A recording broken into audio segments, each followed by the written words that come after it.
Hello, I'm Dr. Marcia Bailey, And I'm Kendra Moné. and welcome to the couch. And today we're going to be talking about relationships.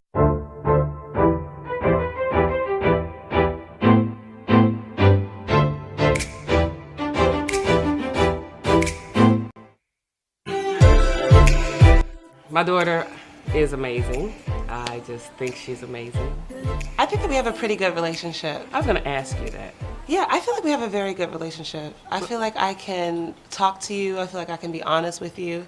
I do think our relationship has evolved over time. Okay. And sometimes when I think back to like being a hormonal 16-year-old, I'm just like, I just want to say sorry sometimes for for how I just little things that I blew out of proportion sometimes. Like what? What little things? Do we want to go down the road? Um, I got the receipts. I remember. oh my goodness. Do you remember how I wanted to have a sweet 16 and I wanted it to be a pool party, but I like canceled the whole thing because you wouldn't let me wear a bikini. You could have let me wear a bikini, but you know that's a whole other story. But. Well, I didn't want a hormonal sweet 16 out of control pool party. Because, see, I know you. And she got me later. You got me later. Let's talk about this thing here. Her friend, her bestie, Jessica, known her since she was about 4 years old, convinced me to have a pool party for the graduation party. It was the most lit graduation party of You the told class of me, 2002. You told me it was going to be about 50 people.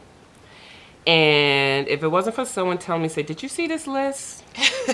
And it was like think it was 100 Miss people, Linda. 100 people on this list. It got so out of control. And So- then, but then y'all had policemen at the door of turning people away. Well, we needed It was- that. Yeah. We needed that. Do you agree now on the other side of this? That we needed all that adult supervision? Yes, I see that now. You see it now? I see that now. Okay. There's a lot of stuff that I see now that was a little difficult for me to see then. Uh-huh. But I think I can say now I am very appreciative of the way that you guys, I feel like, I mean, is it bad? I feel like y'all did a good job. I feel like Okay. you raised me well. I think that the balance of you and dad was great. Mm-hmm. You know, but I also am glad that y'all gave me reins to be my own person and to think for myself, because there are some people that like say some younger girls I'm in a relationship with that are 18 years old and have had the bottle on them so tight Yeah. that like it's like a child is like a can of Coke and you're just Yeah. shaking it up Yeah. when you don't let them explore the world at all. Yeah. So the moment they get a little freedom, they're everywhere. Or they're trying to explore this and that, and the anything that they're not supposed to do is so exciting to them. But I feel like we had the balance of being able to make our own decisions. Yeah. And I think you could also tell that, like, at the end of the day, I had my head on kind of straight. And so you were able It was a to little trust me a little bit. I could trust you a little bit, and one of the things I focused on, and I'm glad to hear that you saw that we tried to raise you to express yourself, to have your own personality, who you are. I Yeah. really want I know for me as a woman, raising a daughter, I really wanted you to have your voice, and, and to know who you were and how to express yourself. Sometimes, when I grew up, I wasn't allowed to express my feelings, my thoughts, all those things. It was like, be quiet. And so you had to learn to find your voice as you get older. And so much of your voice is knowing how to express your feelings. Right. And so if you can express your feelings, you know where you are. And that's one of the things I really wanted you to have a handle on early on. Is being able to, like, express my feelings and stuff.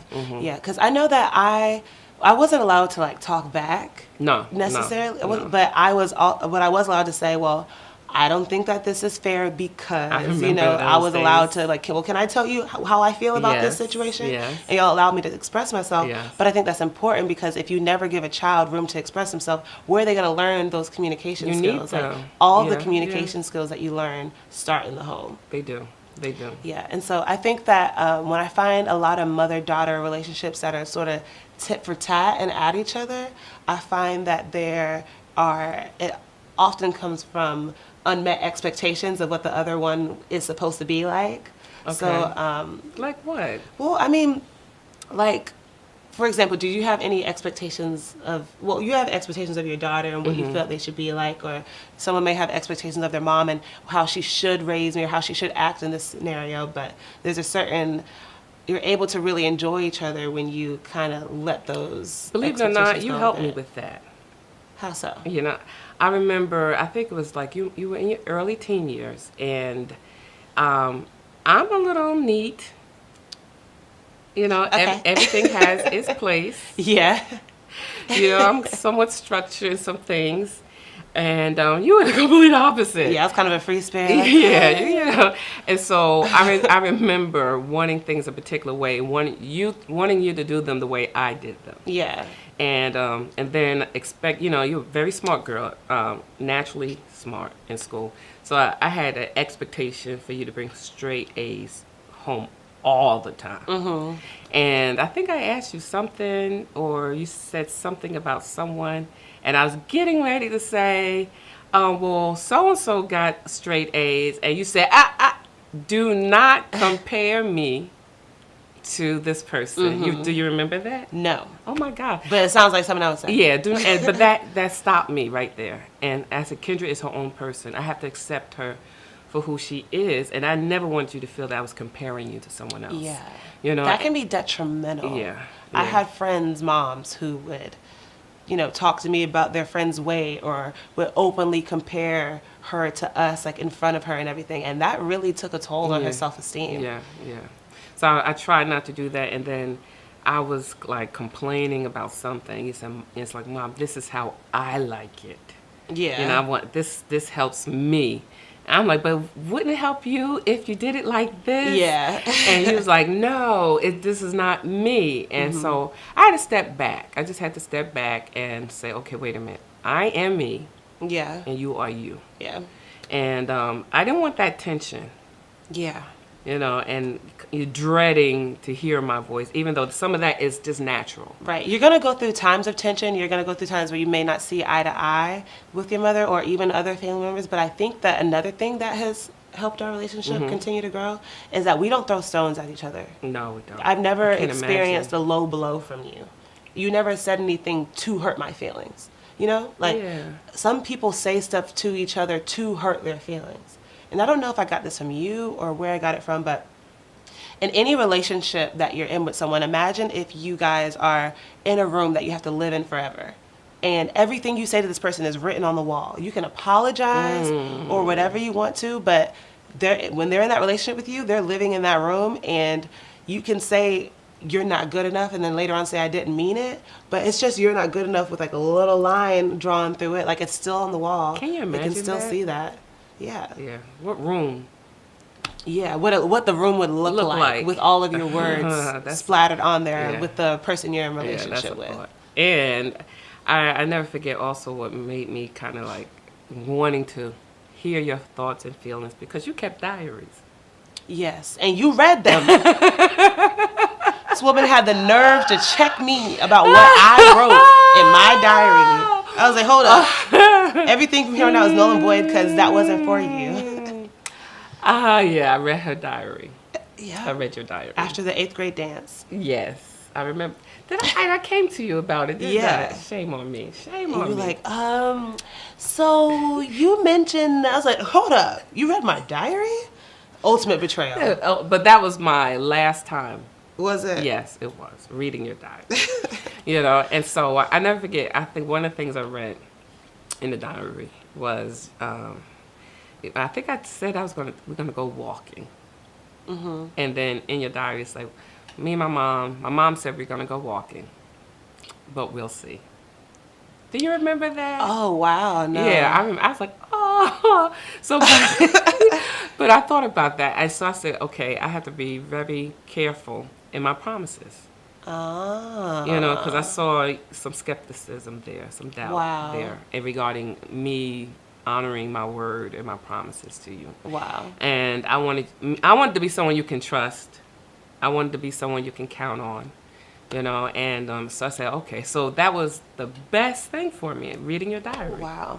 You know? Well, I do remember growing up and you guys being very busy, especially like as y'all were working really hard to get the church growing. And there were different people picking me up from school and all that stuff. But you were always very deliberate, though, about making sure that you spent the time. Yeah, it was hard. It was hard. It was a juggle. But me raising you to express your thoughts and your feelings helped me, believe it or not, to keep it more in balance. Because you were able to know how I was feeling. And anytime I felt you kind of like, feeling a little salty Yeah. about all of this, Yeah. I said, okay, let me just, work a little harder. So I think I still, to this day, Dad's like, you need to sit down, you need to sleep, you need to whatever. Which, yeah. I do. But for me to keep more of a balance in my home regarding my kids, especially you, I had to have those sleepless nights. Yeah. So that I can do things with you. But let me tell you how much of a intentional mother my mom is. This story always reminds me. It was something that, like, even some people say you shouldn't have done that, but it just, when I look back on this, it shows me how much you wanted to give me. I remember we had a volleyball tournament. Okay. I had a volleyball tournament at the Plex, and it was right next to Sandhills, the movie theater that all my friends wanted to go to. Okay. And I had been traveling a lot, and I hadn't spent time with my friends in a while. And they were all at the movies right there, and I wanted to go so bad. And you could have. It would have been okay if you were just like, well, you know what? You can't be everywhere, Kendra. You can't do everything. You have to go home. But after my tournament, there was a shopping center right across the street. I didn't have street clothes. We went, got street clothes, drove around to each different places, Wow, went to Victoria's Secret to get some underwear, went to the shoe store and got me an outfit. And then I think we even had to get hair products so I could do my hair. And then you dropped me off at the movies with my friends. Oh my goodness, you remember that? I remember that, yeah. But it could have seemed like doing the most or whatever, and some people may not necessarily agree with that decision. But that showed me how much you were like willing to go above and beyond for me, and just to make sure that you felt like you were giving me a full life. That was important. Yeah, and I think that a lot of resentment from children to parents come from everybody has this unrealistic expectation of what parents are, even though they're just regular people, like really trying to do their best. But I think that you always showed that you were putting the effort in. I tried. It was having a daughter in the midst of men. Yeah, was a major. We were allies. I needed some estrogen in this house. I was outnumbered. Allies. And when you first came along, I didn't know what to do with you. I didn't know how to do your hair. Yeah. I didn't know how to do your hair. And I know I told you this story plenty of times. I would show up at church, and the ladies would, like, wait for me. So you can stop me from looking raggedy at the door? They would take you from me, go to the bathroom, come back, you have all these hair bows all over your head. And I was like, hair bows? Wow, okay. I was a raggedy little girl. But wait, so tell me about now being a mother to an adult daughter in the transition you've had to make. That was challenging. I still have problems, telling you what to do. Kendra, put some socks on your feet. Your feet are cold. This morning, did you see when I was just on the principal? I was like, I could have got out of bed, but I'm just so not used to someone trying to get me out of bed. knock, time to get up. I'm like, have an alarm set. I got this. Yeah, so I have to, learn to kind of roll back some. I'm loving watching you grow. I think it's so awesome, and to see the emerging woman you are becoming. And so I'm enjoying, I think the transition is to trust the relationship and to trust your daughter's capacity to navigate life and navigate the conversations that her life may bring to the table, bring to the couch. Yeah, I think you've done a good job, too, of allowing me to be honest without too much backlash. Even if you might have been screaming inside, you kept it pretty chill. So that it's always felt like a safe space to speak to you. Well, I didn't have to go from, it's hard. You have to go night to day, to get to this place. I think that those 2 years in traveling and driving you, those road trips, the volleyball trips, and listening to you. And, I'm driving. You're 16 years old, and you're telling me stories. I'm like, oh my God, what is she saying? But it was an opportunity to learn you. You know, so I had to be quiet and hold that on the wraps, you know, and that prepared me for when you went to transition to you being a young lady, an adult. So even now, you know, listening to you, and I'm like, this times you talk to me, I'm like, on the other side of this phone, on the phone, like, what in the world? I really want to like say, what is wrong with you? But what helped me, believe it or not, the Lord helped me there was be like a sister in Christ for her. Yeah. And don't come to her as a mother in this situation. Right. You know, so still keeping that mother-daughter respect. Definitely. Well, we always had that, you know. Yeah, we have because that's established. It's established. We're friend-like. Yeah. But the whole thing is like me and my daughter are friends. Like we hang out, but we do those things. But we're friend-like, and we have I consider you to be. It's even challenging for me to even say these words. Go say it. Cause you know I'll be here for you too. I know. I'm here for you too. A friend. But I realized there's still, you you still got to keep a certain level of distance so that the mom, it's not the daughter, the mom doesn't, just forget that she is a mom. Right. And start sharing all of her heart Even with though her I daughter. do want to be there for you. I know, as you say well, that all and the time. I can be. Yeah, you can. You have the capacity. Yeah. But I realize you're still my daughter, and I'm a grown woman. I'm not that grown, not that grown. And so I realized that you have to be conscious, and I could be off in my thinking here. I have to be conscious of what I portray, what I communicate to you. And I can't tell you the horrible lows of people. That in this expanding the different levels of relationships that I might have, that you might know of individuals. Like I won't tell you about another my friend and what she's doing on all her business. Right. No, because I don't want you to look at her differently, and at the same time, I shouldn't dump on you. Right. I'm very conscious of the older person carrying the load. I understand that, like not making me feel a burden of your You can't problems. carry my burdens. Got you, but I can, I can hold it for a little second, just like I can help you a little bit. Well, the older you are, the heavier possibly the burdens you may have Yeah. because of what you experience in life. And it'd be crazy for me and insensitive and uncaring for me to take all my stuff and dump it on you. Right. So, but I'm enjoying, the conversations that we're having, and I'm enjoying to hear your perspective, and there's times I might need a different perspective on some things, and I'll ask you some things, and you're like, well, Mom, Yeah. I'm thinking maybe you should have done, and I'm like, what? Who you trying to tell? Who you trying to school? But you have a great perspective. Yeah. I think what it all comes down to is that it's so important. The mother-daughter relationship is important, and it's vital, and God gave us the structure of family in order to help us be the most that we can be. Yeah. And I see that in our relationship, and I think I'm able to give that a little bit to you are. as well. You're And I doing think that even with people who don't have a natural mother who's able to be that figure in your life, I think it's so important to seek a mentor or someone that can be that mother figure in your life, because it's really just so important into becoming. Right, exactly. Yeah. So, is there anything that you would not tell me? Yeah. Like what?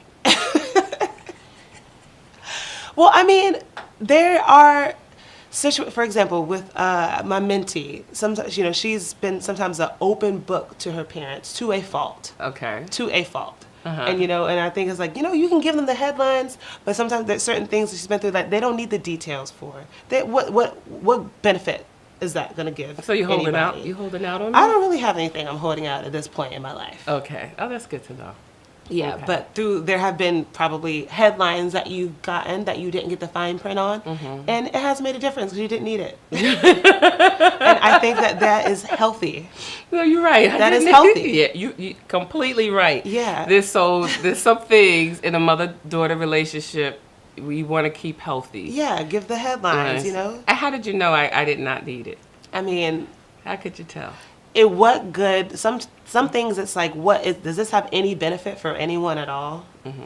If the answer is no, you can sleep on it, Okay. Yeah. But we all need someone we need to talk, just Yeah, kind of that's unload what to that's and talk what to. my conversations with my homegirls is different than my conversation with my mom. Okay, see, and I respect that. Yeah. And it's okay. Yeah. So there's times when I'm thinking about one time you shared something with me. I said, did she have somebody else she could tell that to? So I get it. Yeah, I get it. But I'm here. I'm here for you. And I'm here for you. Yeah. We here for each other. Yes, and I think that's what it all comes down to. Mm-hmm. That's where it all comes down to, having this relationship with your daughter, your family members, your mom, and kind of chime back with us on that. Let's have some conversation regarding this topic, right? Yeah, comment and let us know if you have any tips that you and your mother or your mentor or mother figure use to navigate the changes in your relationships. Cool. Thank you for joining us on the Couch.